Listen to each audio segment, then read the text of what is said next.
Did you know that roughly 4,000 people died of a drug overdose just in Ohio last year of 2017? The number one county being Butler, and then the second being Hamilton. And as you all know, we live in Hamilton County. So I wanted to bring up this topic today because since it is so relevant to our area and like the tri-state area, that it does affect a lot of people. Like you guys may know a family member or a friend that may have died of something or had some sort of drug-related issue. I know myself being included. I've had a lot of family members that have like died from a drug overdose, or even more that have like gone to jail or resorted to crime or like had to go through some sort of rehab center because of their drug addiction. So since this is so relevant, I wanted to talk about this today. I want to start off by talking about Cincinnati Enquirer's Terry DeMio. He wrote an article in 2017 talking about how Ohio was ranked the second in the whole nation for being the highest drug death-related deaths. This graph was taken in 2014, but it's still relevant because Ohio is still the second. The first being West Virginia, and then us being the second, and you can see right over here it's highlighted. Okay. All right. Another source I wanted to talk about was Cincinnati Enquirer's Jonna Eisen.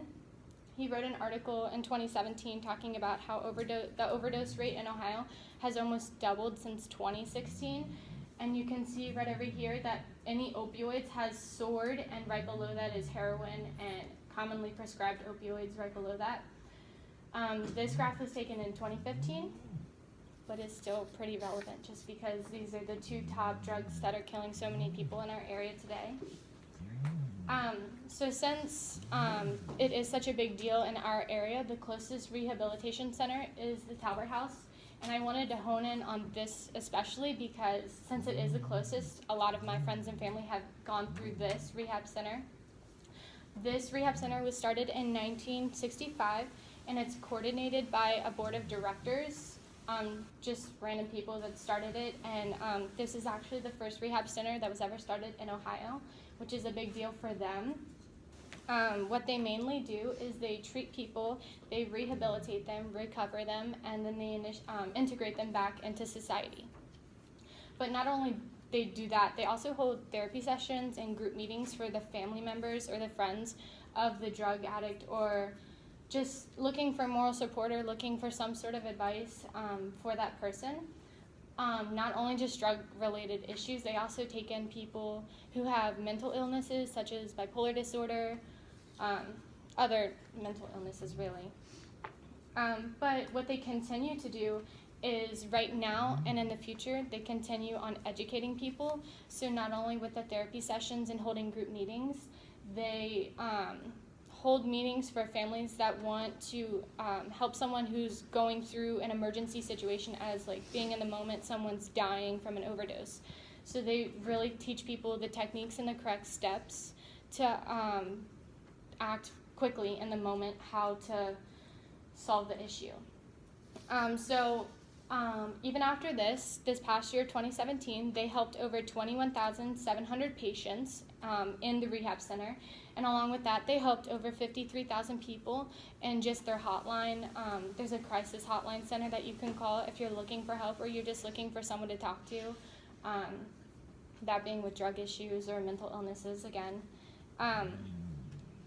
Also, W. Burr Dan Horn, 2017, he posted an article again talking about how big the opioid crisis is in Cincinnati, which is why the Talbert House is such a big deal right now in our area, because since the opioid crisis is just so prevalent right now, that they just continue and strive on educating as many people as they can in combating drugs. Does anyone have any questions? Yes. What made you choose this topic?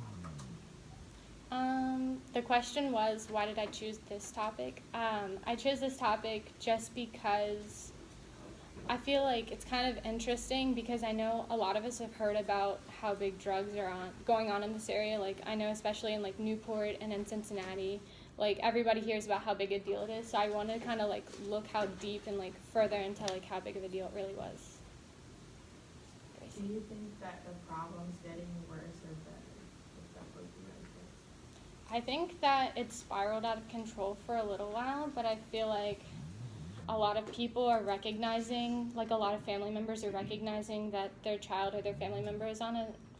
So I can't really exactly answer that, but I think that it's being recognized more now that it is really a big issue. But finally, as a memorable thought, if you know anyone that has an issue or you're looking for someone to talk to, even if you have some sort of mental illness and like you feel like you have no one to listen or to talk to about it, this is their crisis hotline.